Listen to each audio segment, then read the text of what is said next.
Boa tarde a todos da Primeira Igreja Batista de Santo André, sejam muito bem-vindos em mais uma edição do Conexão no Lar, um programa que conecta você com Deus. Hoje continuaremos a estudar o livro de Atos, capítulo 23, e antes gostaria de compartilhar um texto bíblico com todos vocês que está lá em Salmos, capítulo 121, do versículo 1 ao 2. Nesse texto fala assim: elevo meus olhos para o monte e pergunto, de onde vem o meu socorro? O meu socorro vem do Senhor, que criou os céus e a terra. Paulo, durante o capítulo 23, ele passa por muita aflição. Mas ele continuou descansando em Deus. Ele continuou descansando nas providências divinas. Então agora nós vamos orar pela vida do pastor Itamir, que irá ministrar essa palavra maravilhosa para todos nós. Vamos orar então. Senhor Jesus, muito obrigado por mais uma edição do Conexão no Lar, Senhor. Obrigado porque, através do Conexão no Lar, nós temos a oportunidade de aprender mais da Tua Palavra, Senhor. Que esse Conexão no Lar seja somente para a Tua honra e para a Tua glória, Jesus. Te peço para que o Senhor use a vida do Teu Filho, use a vida do pastor Itamir para ministrar essa palavra aos nossos corações, que o Senhor o use e que o Senhor coloque as palavras certas na boca do pastor Itamir para a Tua honra e para a Tua glória, meu Deus. Em nome de Jesus, amém. Amém, igreja? Então agora vamos louvar e adorar a Deus com todo o espírito e verdade. Vamos louvar com toda a alegria do nosso coração. Jesus, ele está perto de você, amém? Ele está bem perto daqueles que o invocam em espírito e em verdade.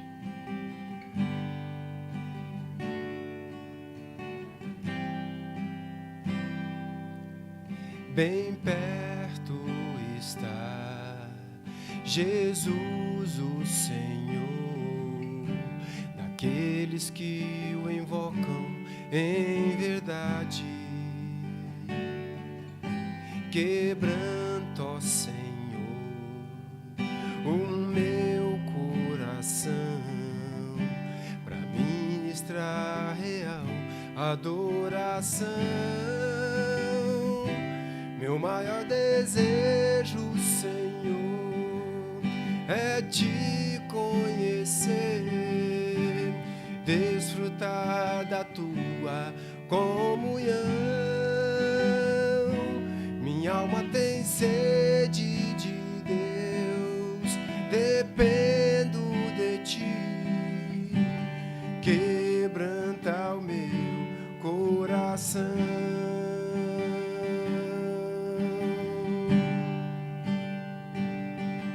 Aleluia.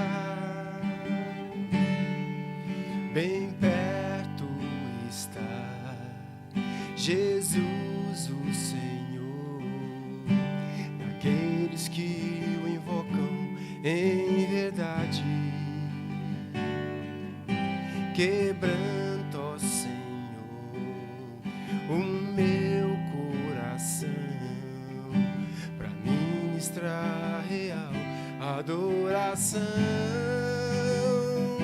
Meu maior desejo, Senhor, é te conhecer, desfrutar da tua comunhão. Minha alma tem sede de Deus, dependo de ti. Descansa o meu coração. Meu maior desejo, Senhor, é te conhecer, desfrutar da tua comunhão. Minha alma tem sede de Deus, dependo de ti. Quebranta o meu coração. Quebranta o meu coração. Quebranta o meu coração.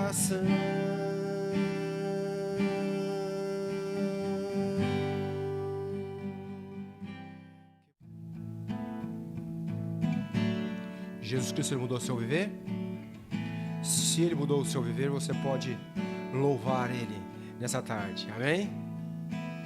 Profetizando assim: Jesus Cristo mudou meu viver, Jesus Cristo mudou meu viver, é a luz que ilumina o meu ser, sim, Jesus Cristo mudou meu viver. E é diferente. Diferente hoje é o meu coração, diferente hoje é o meu coração. Cristo deu-me paz e perdão, sim, diferente hoje é o meu coração.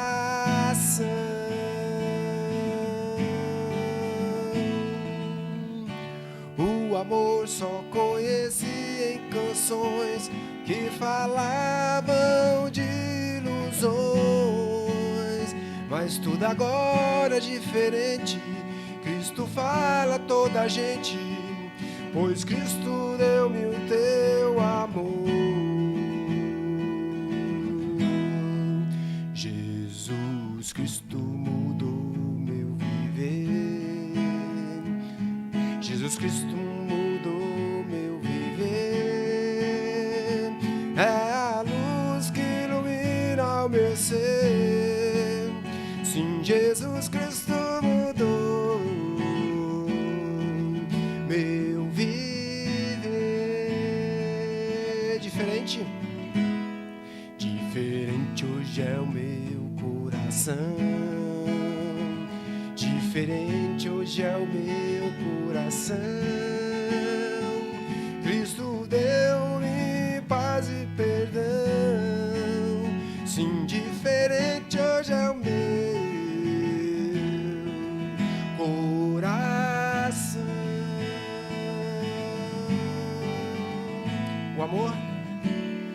O amor só conheci em canções que falavam de ilusões, mas tudo agora é diferente.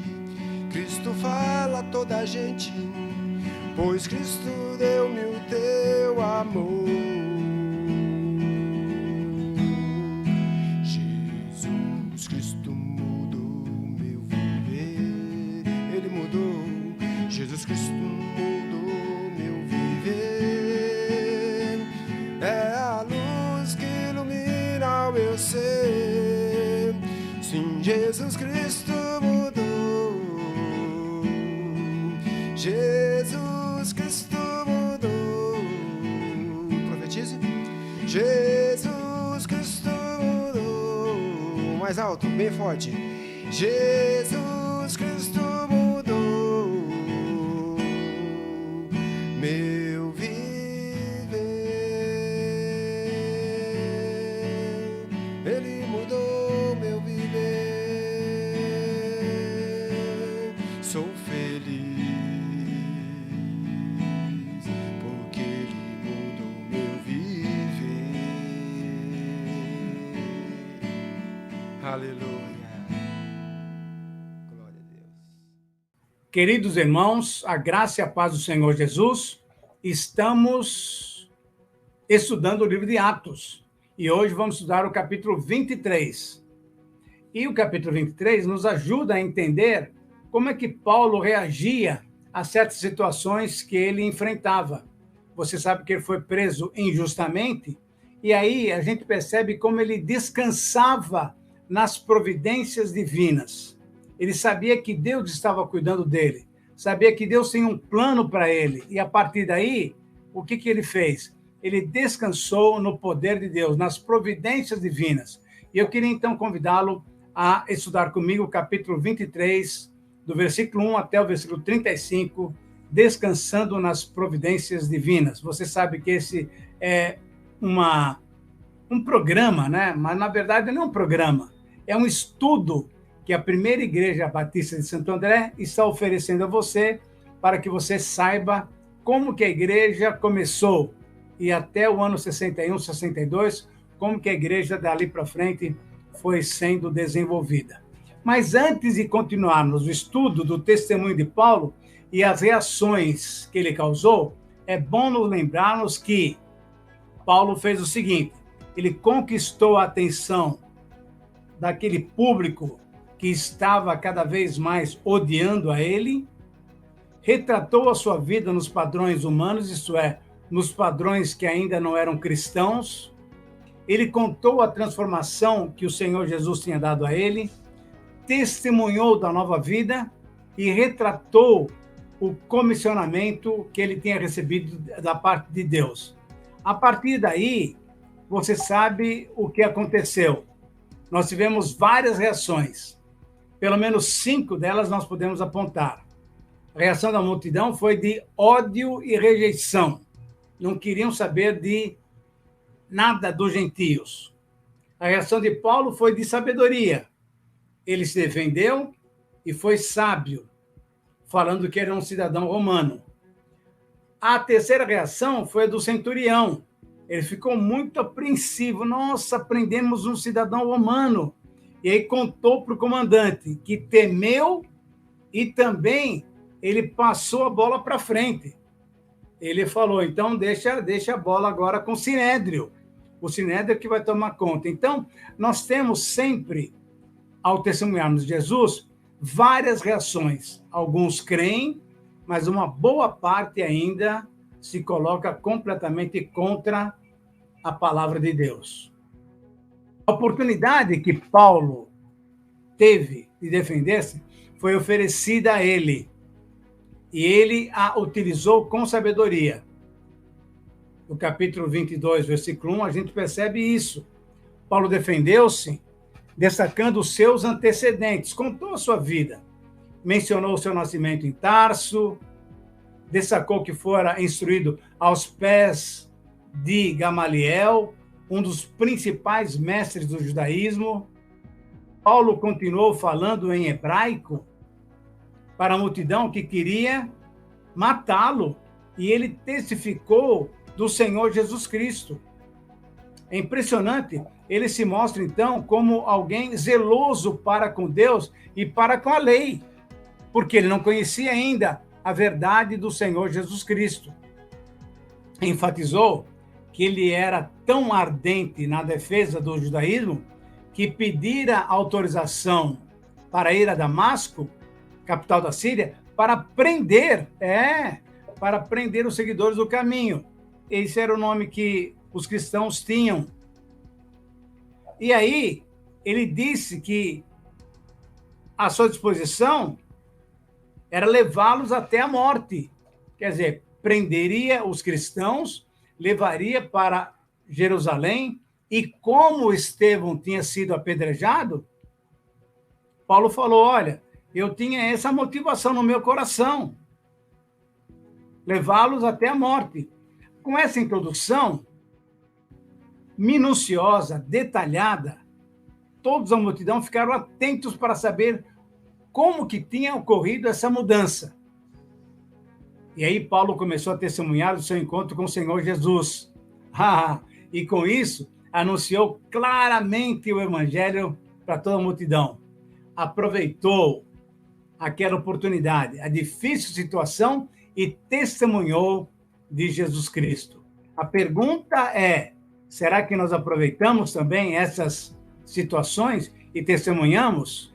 Mas quando Paulo testemunhou da sua vida com Jesus Cristo, relatando a sua missão, que recebera de pregar o evangelho aos gentios, o que aconteceu?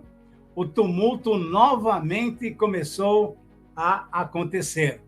Houve uma demonstração tão clara de como os judeus encaravam a relação com os gentios. Para a mentalidade judaica, era inadmissível que houvesse salvação para os gentios. Salvação é para o povo de Deus, para os judeus. Então, essa história de pregar o evangelho para os gentios, a salvação, de jeito nenhum. E aí, então, houve novamente um tumulto. O relato da vida de Paulo, o seu testemunho e o seu comissionamento aos gentios gerou novamente o tumulto, e aí então o que ele fez?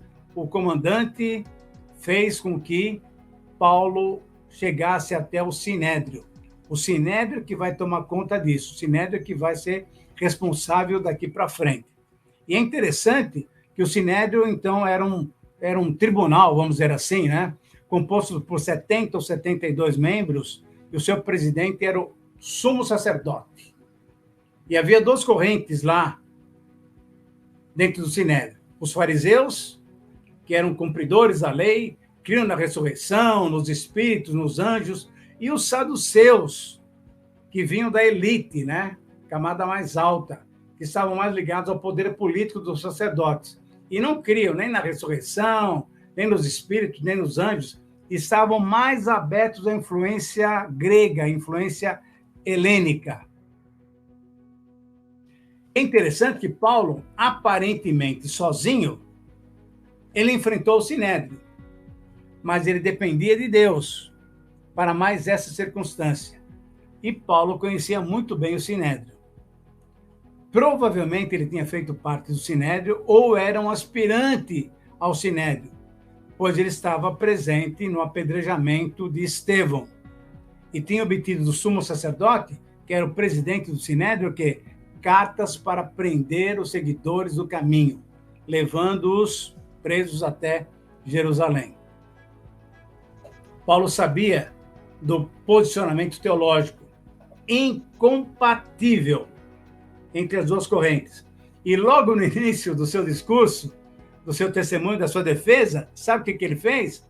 Ele mencionou que estava sendo julgado, olha só a frase, no tocante à esperança e à ressurreição dos mortos. Quando ele falou isso, ele sabia que ele provocaria o quê? Novamente uma confusão.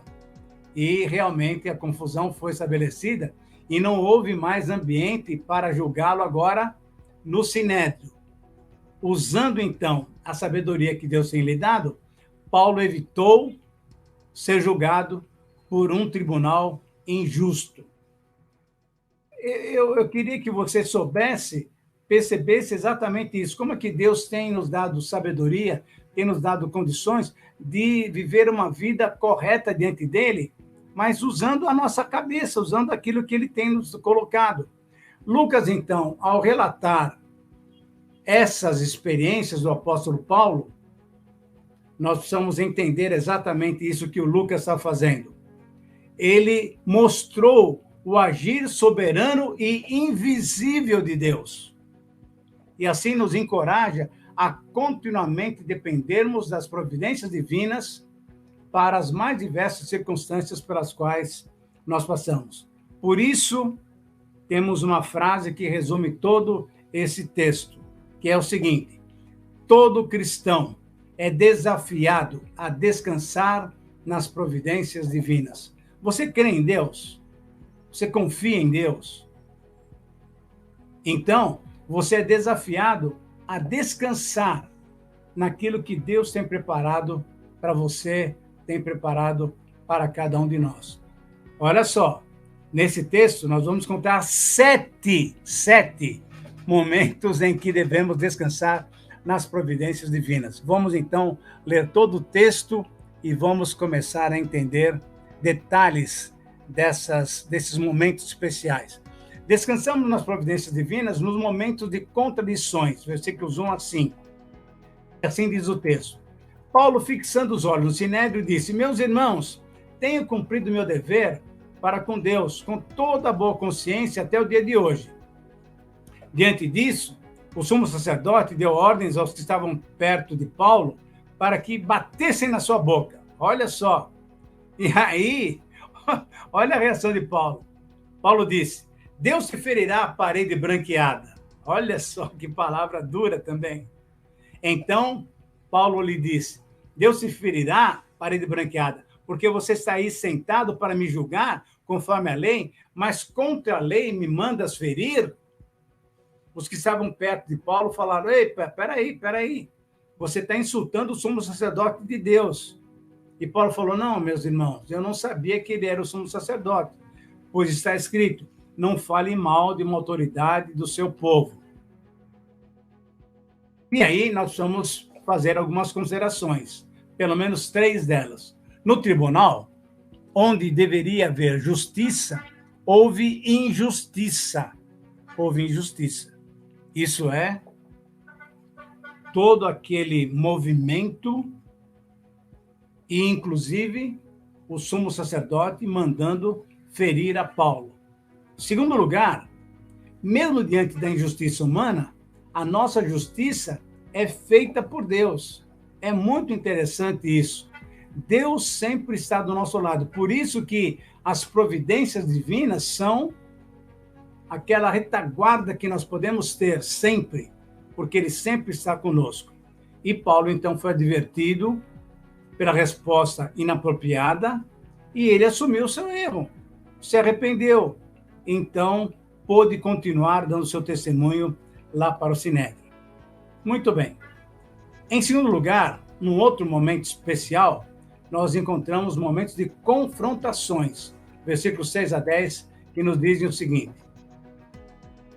Então Paulo, sabendo que alguns deles eram saduceus e outros fariseus, bradou ao Sinédrio: irmãos, eu sou fariseu, filho de fariseu, e estou sendo julgado por causa da minha esperança na ressurreição dos mortos. Pronto.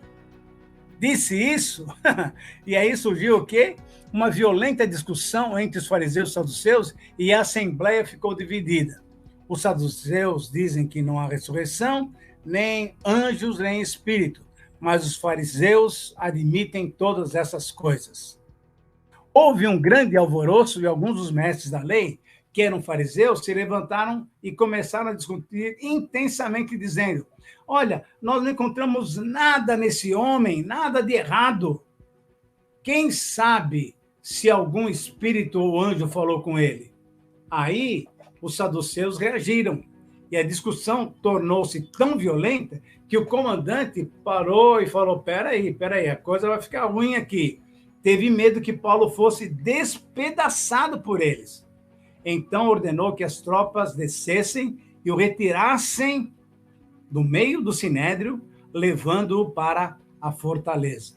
É interessante a gente perceber as providências divinas nesses momentos de confrontações. Em primeiro lugar, podemos entender o seguinte, que Paulo conhecia bem as polêmicas do sinédrio e usou a sua sabedoria, aquilo que Deus lhe tinha dado, para sair-se bem naquela oportunidade. Mesmo tendo por propósito destruir o evangelho, a desunião do mundo, muitas vezes, é útil para o cristão. Eles ficaram brigando entre si, e com isso, Paulo não foi julgado naquele tribunal injusto.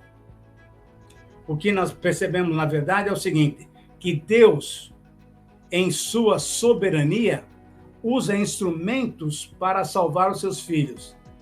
E Cláudio Lísias, que era o comandante, ele foi usado para proteger a vida do apóstolo Paulo. É interessante como Deus usa quem Ele quiser, quando Ele quiser, para que os seus planos sejam cumpridos. Eu espero sempre estar dentro da vontade de Deus, para que os planos do Senhor sejam cumpridos através da minha vida. Em terceiro lugar, nós encontramos as providências divinas nos momentos de consolações.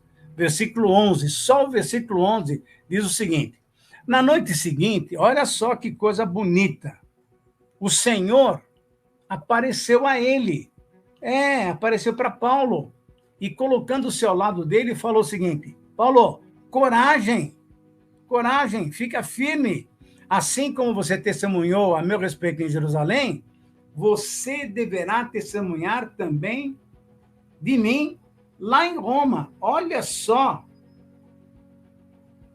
lá em Roma, a capital do império, olha o plano que Deus tinha para Paulo, pregar em Roma. E aqui nós temos que fazer também 3 considerações muito legais, muito joias aqui. Nas horas de perplexidade, contamos com o encorajamento e o consolo divinos. Queridos irmãos, nós temos que lembrar isso. Esse texto, 2 Coríntios, capítulo 1, versículo 3, diz que Deus é o Deus de toda consolação. E quando nós estamos assim, meio perdidos, ele vem e nos consola, nos dirige. E por isso, eu e você podemos descansar nas providências divinas, porque ele é o nosso consolador. O consolo divino nos encoraja no presente, confirma o passado e nos garante o futuro. Eu quero, Paulo, que você vai pregar o meu evangelho, quero que você vai testemunhar de mim lá em Roma. Lá em Roma. E você sabe, olhando para o passado, que eu já te livrei de umas poucas e boas. Então, eu quero que você fique firme aqui e mantenha o seu testemunho, porque eu tenho alguma coisa muito especial para você lá no futuro. Então, veja só, essa já era a 4ª vez que Jesus orientava e confortava o apóstolo Paulo de um modo totalmente sobrenatural.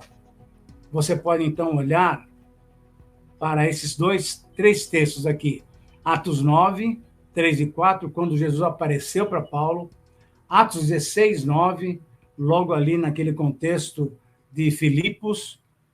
Atos capítulo 18, no contexto de Éfeso e de Corinto. E agora, no capítulo 23,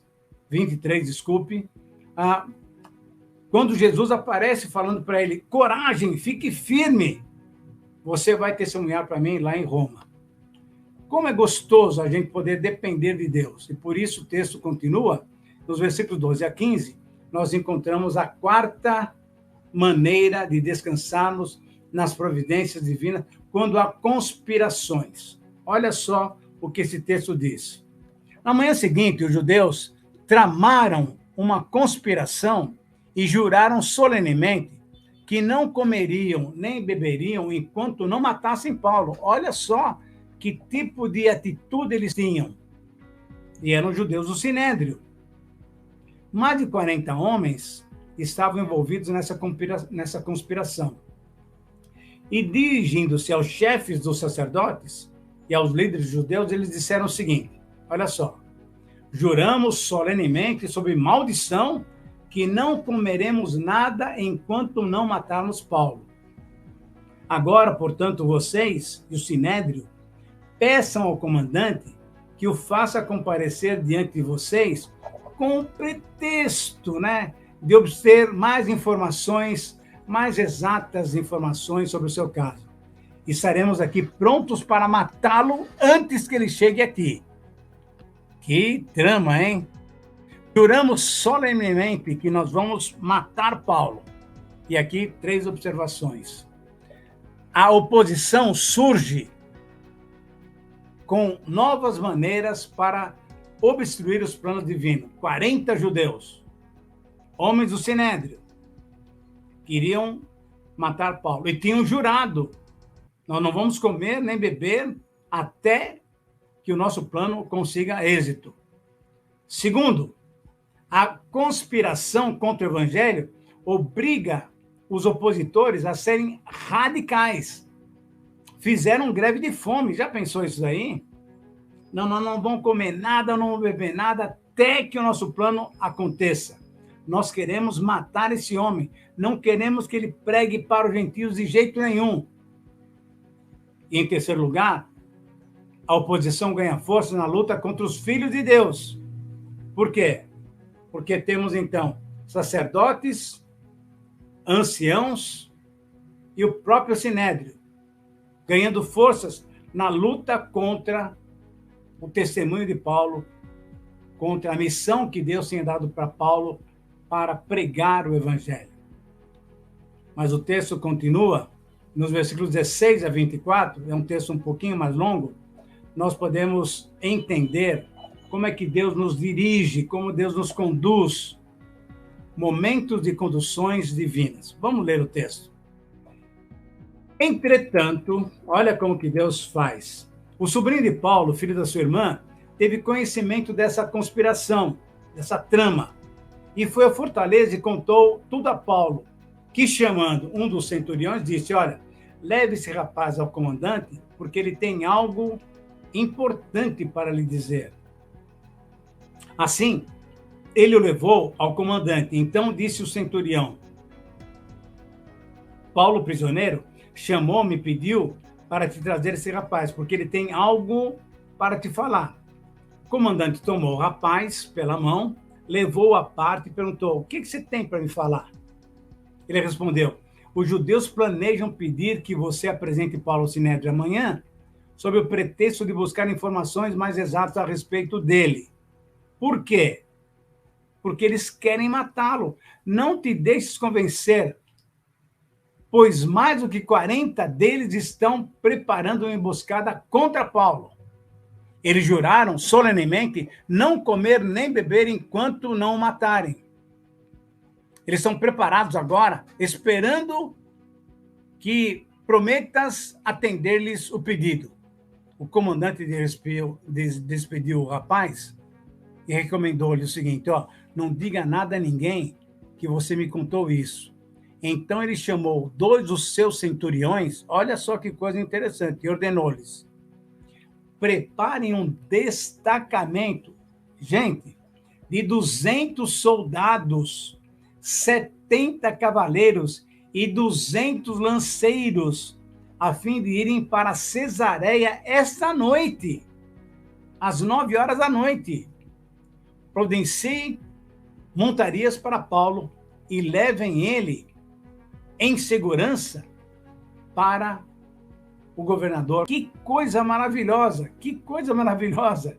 Como é que Deus trabalha através de uma pessoa que não é dele ainda? Então, vamos fazer 3 observações aqui. Primeiro, Deus novamente usou mais um instrumento para a proteção do seu apóstolo.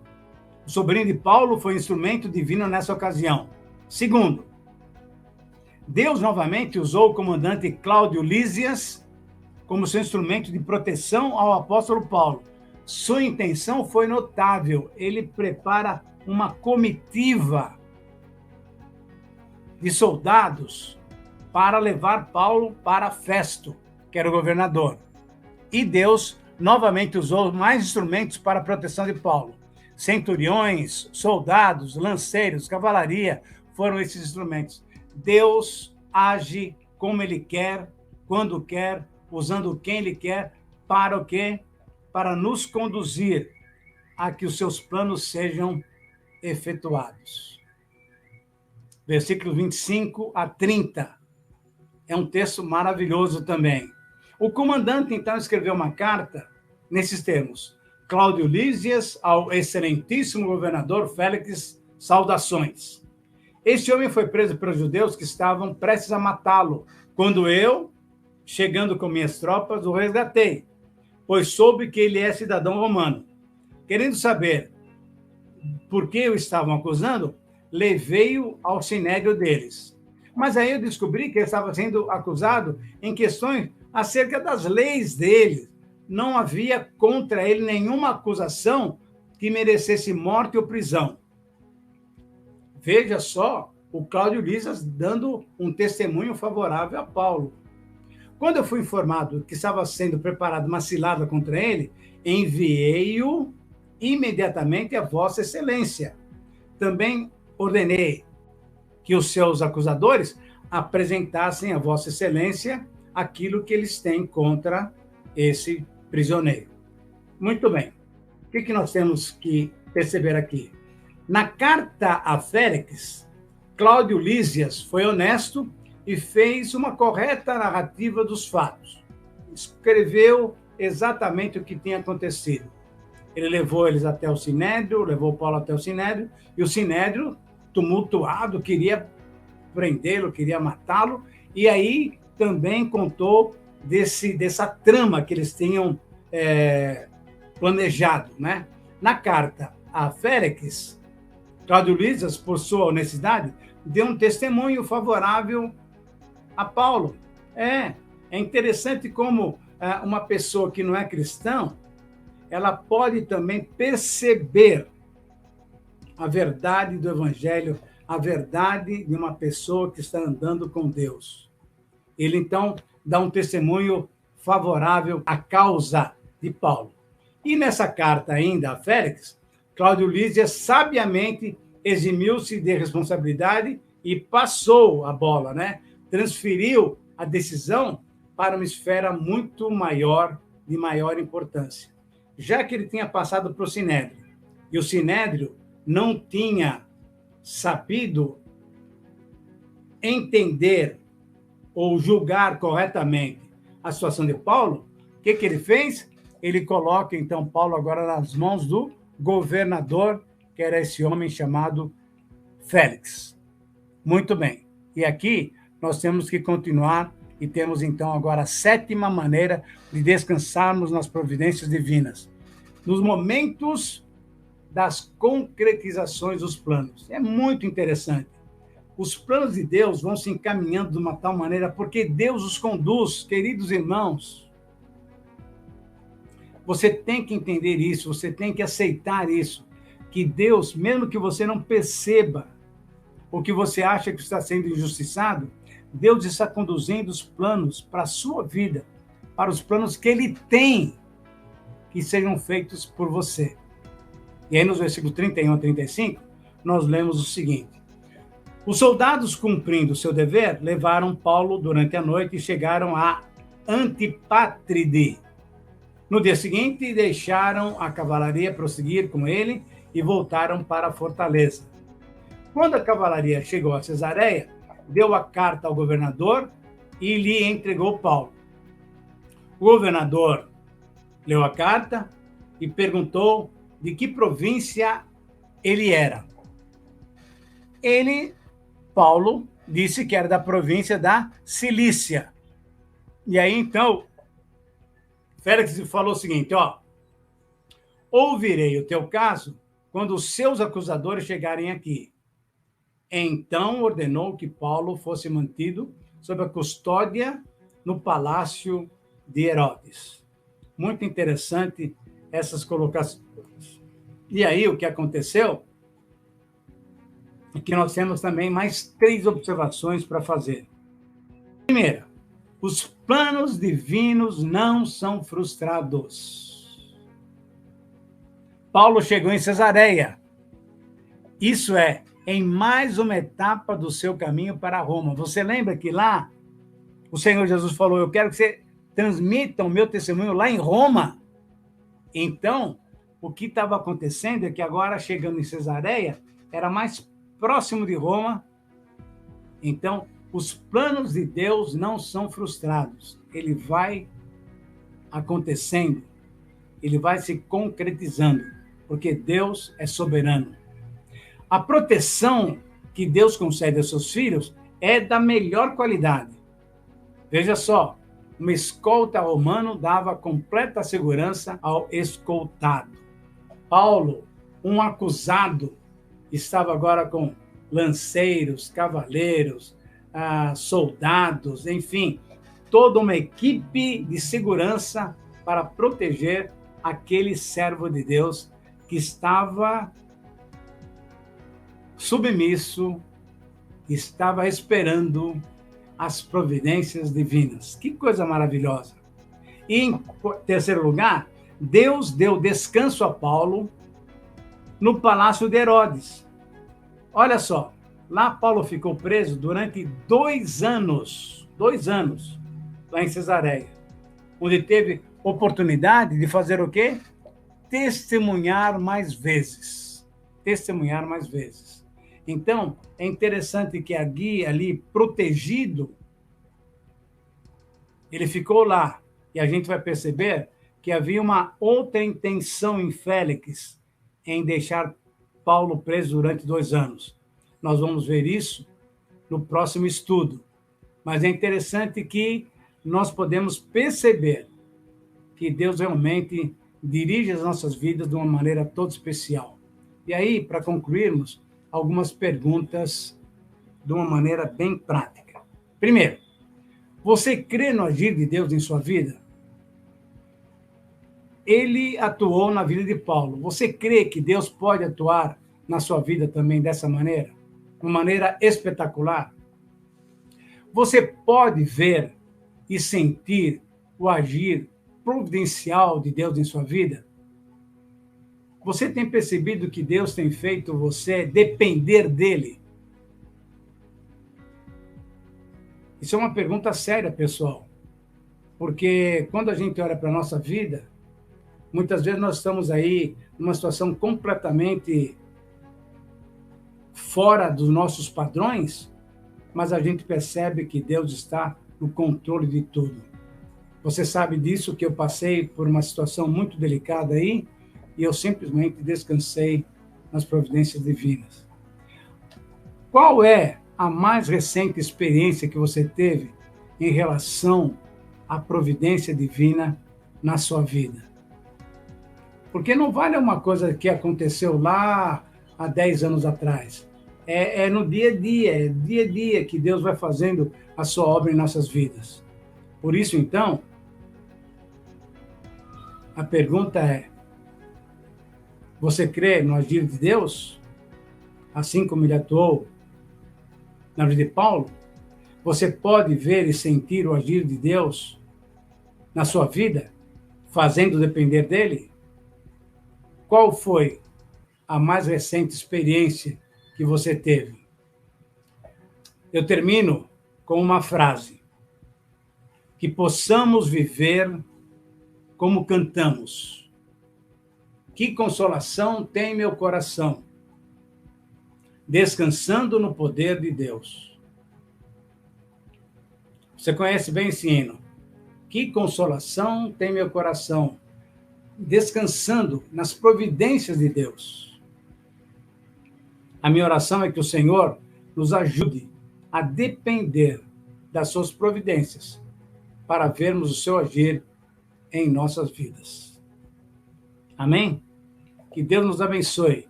Vamos orar e vamos entregar as nossas vidas à providência do Senhor. Pai, muito obrigado mais uma vez por essa lição tão especial da Tua palavra para nós. Que possamos descansar na Tua soberania, nas Suas providências, sabendo que o Senhor tem sempre o melhor para nós. Receba a nossa vida e usa-nos para o Teu louvor e para a Tua glória.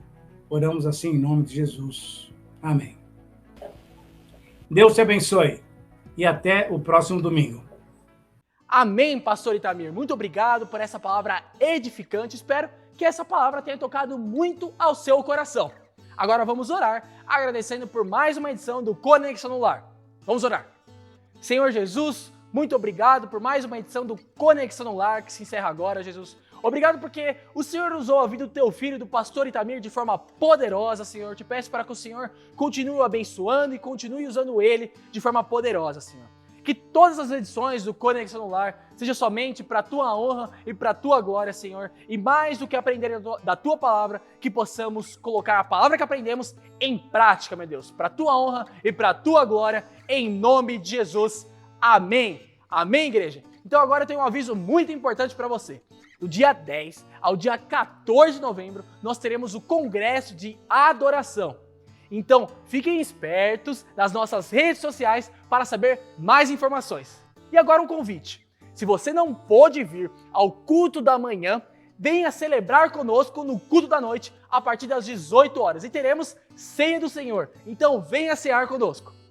Bom, isso é tudo, igreja. Ficamos por aqui então com mais uma edição do Conexão no Lar. Conectando você com Deus. Tchau, tchau, igreja. Deus abençoe.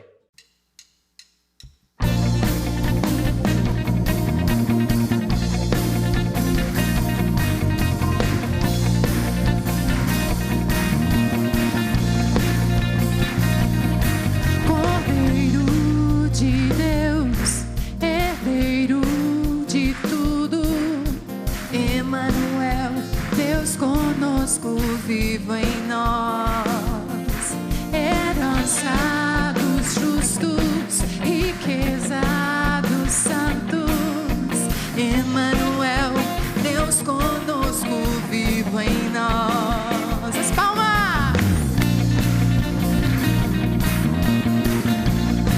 Do começo! Cordeiro de Deus, herdeiro de tudo, Emanuel, Deus conosco, vivo em nós, herança dos justos, riqueza dos santos, Emanuel, Emanuel,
tua presença.